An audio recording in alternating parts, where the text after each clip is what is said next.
Good morning, everyone. My name is Kat, and I'm going to start with the introduction today. Christina can't be with us today, but we have everything planned for you, and we're going to show you some new exercises and quickly go over the warm-up. The warm-up portion is basically the pillar bridges, the 90-90 stretch, the glute bridges with hip flexion, bend over Y's, pillar bridge with arm lift, reverse lunge with rotation, inverted hamstrings. If you don't know what any of those words that I just talked about, go to our previous videos and they'll show you exactly step by step on exactly what those are to help get you a really good warm up to do the second half today. We also talked about earlier last week and the weeks before is how to do a proper deadlift and squat. Make sure you watch those videos before you do any of the exercises. We want to make sure your form is on perfect in both the lunges and the squats, and that will help in making sure we don't cause any issues in the future or immediately after your workout. Really big key is making sure you do a great warm-up and a great ability to do it correctly. And so you always want to make sure you're doing it key. So we talked about last week, I believe, is deadlift with halos. Okay, we did the squats. We did step ups with a adduction option. So we talked about those three exercises last week. If you don't know what those are, just go to previous videos. And those are going to help us with this week. This week we're going to do drop lunges, lateral lunges with the row, and lunges with a rotational component. I'll explain in detail more of those in a bit, but each of these exercises that we have talked about is going to add together all the components of each planes of motion. So for example, planes of motions is that we did last week is the sagittal plane of motion. So it's basically just like forward and backwards, okay? Like a simple lunge. This week we're going to do transverse planes of motion, which is basically going side to side. Think of you're rotating your hips and your thoracic spine and even your neck. And then what we're also going to talk about is lateral lunges, which is the frontal plane. So the lateral lunges is the frontal plane, and that's basically going side to side.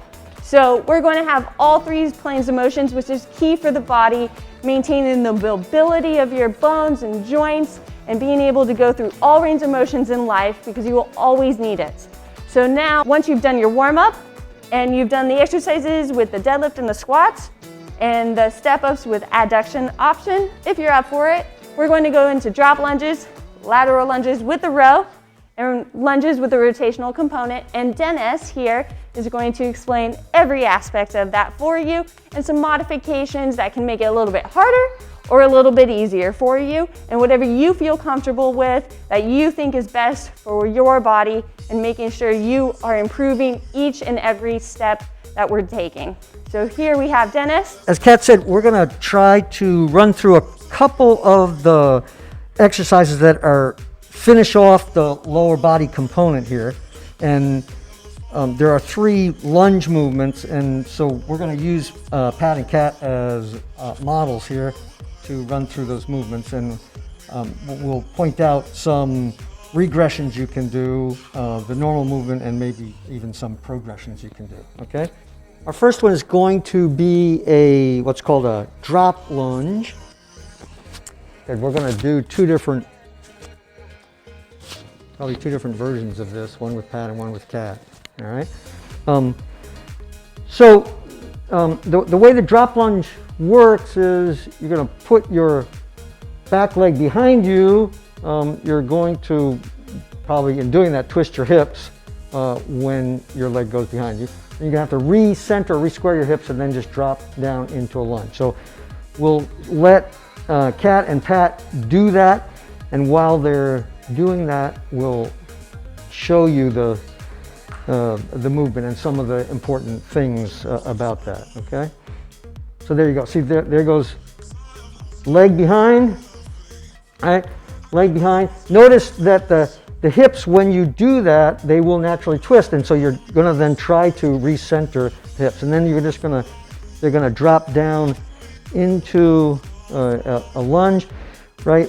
One of the things we want to do is, have neutral spines here. You don't want to be hunched over.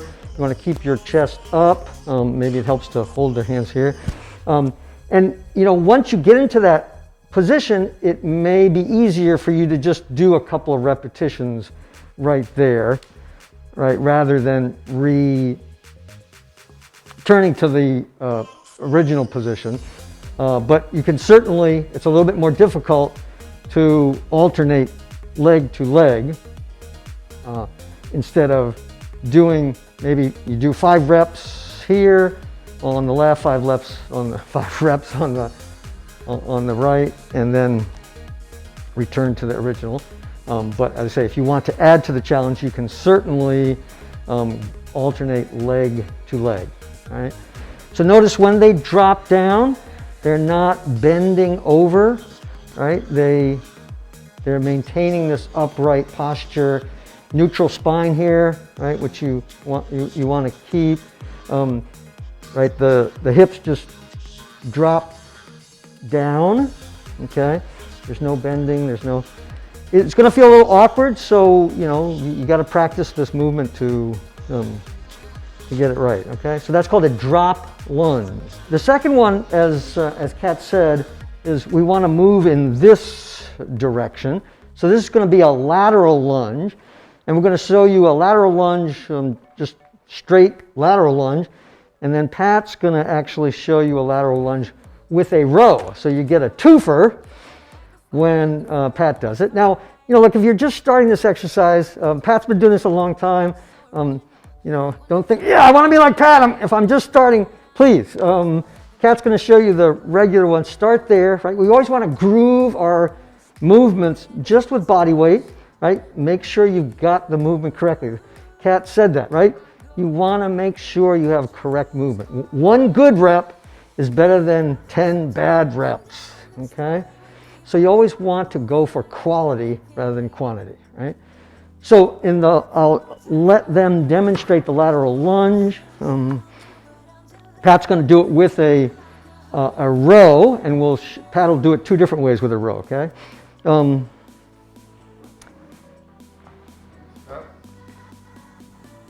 So notice, right, he sits back into his butt, right? This leg is straight here, right? His back is neutral. He's not bending over when he does that. And he can go to the other side, for instance. So come, yeah, this way. So again, straight leg, neutral spine, right? Notice when he does this row, he's not bending over. He's not flexing his spine. He's doing it with 2 hands, right? But he can also demonstrate for you a one-handed row. Okay, so again, notice he sits back into that lunge. Nice neutral spine. We always want to protect the spine, right? It has to be neutral when you do this. All right, perfect. So why don't we let we'll have Kat show us just a standard lateral lunge. All right. So again, so notice Kat has her hands on her hips. She could, right there, that's a personal preference thing. But the important things are, right, she sits back into the lunge. Again, her spine is neutral. She is not flexing. She's not bending over. She's not arching back. And she's keeping that nice neutral spine when she does that. Okay? So, this is clearly an exercise. When you do it, you will feel your muscles in the lower part of your glutes, your quads, your hamstrings. You are working those lower muscles. And this is one that's pretty easy to alternate side to side. Okay. All right. So again, right. Notice her. This leg is straight. She's not bending it. She's not letting it collapse. None of this kind of thing. Right. This foot is straight here. She's not turning it out. Okay. So again, pay attention. Maybe film yourself when you do this and make sure that you have the proper form when you do this. Okay. So Christina's program had called for like 10 reps there, and you do a couple of sets of that. All right. The last one is going to be another lunge, but now possibly with some extra movement, rotational movement, for instance. So Kat talked about moving in what's called the transverse plane. Okay, and so we'll demonstrate. We'll let Kat do one version of it, and then Pat's going to do a different version. So standard lunge, right? Just a reverse lunge that she's doing, right? So there's one little extra thing that you can do, right? Now you're challenging yourself. Again, nice neutral spine that she has here, right? She's not letting her knees go in or out, right? They're nice and straight and aligned. So again, pay attention to that. Her back foot is right behind her, okay? So again, perfect form here, right? Okay, so then there's the dip when she goes down, right? Again, when she goes down, you'll notice she doesn't bend. Her upper body stays straight, her spine stays neutral. She doesn't flex it or hyperextend it, okay? All right. So she could do a bunch of those, right? Where you've added this extra upper body challenge with the arms overhead when you are doing the lunge, okay? Kat will add in the rotational component now.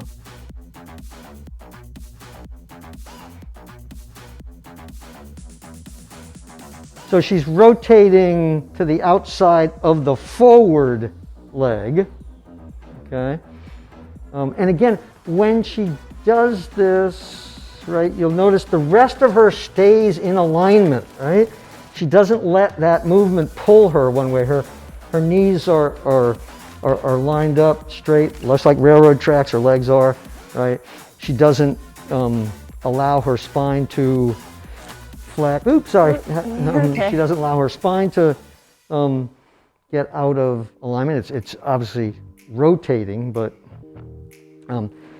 now, if you're someone who has lower back problems, this is probably not the best thing for you to do, because you can put some strain on your lumbar spine, and your lumbar spine's not made to be mobile, right? So this kind of exercise requires pretty good thoracic spine mobility, and which is something we're going to talk about next week when we start upper body stuff.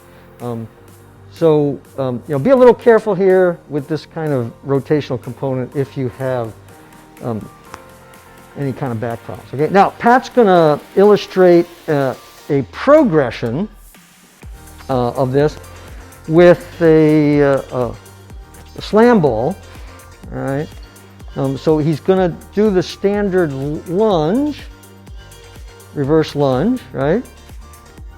And then he's going to, again, he's challenging himself now upper body with holding this pretty heavy ball here. Right? Pat's a very strong guy, so he can do this, right? So again, right, you notice he's nice and upright when he does this. He doesn't let the ball pull him forward, okay? So this is one thing you can do. As I said, if you've got back problems, probably this isn't something you want to be doing. And then, he could show you one more, again, another progression where he actually takes the ball and does slam it down. Might be a little loud.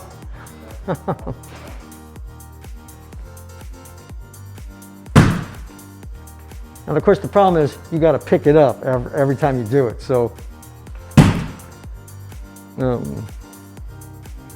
right. So there you go. Those are the three final exercises of the lower body movement, and so you got a nice demonstration of how to do those in a high quality way, and you got, I hope, some. The standard version you saw, and then some progressions.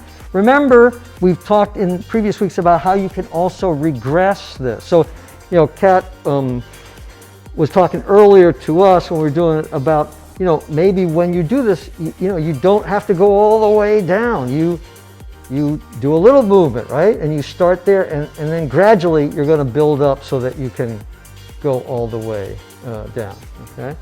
So when you're doing these things, we've all said, do it quality first, right? Don't just say, let me get through 3 sets of 10. That's not the idea, right? All of us think, do one good rep, right? Get your body to remember what good movement is like.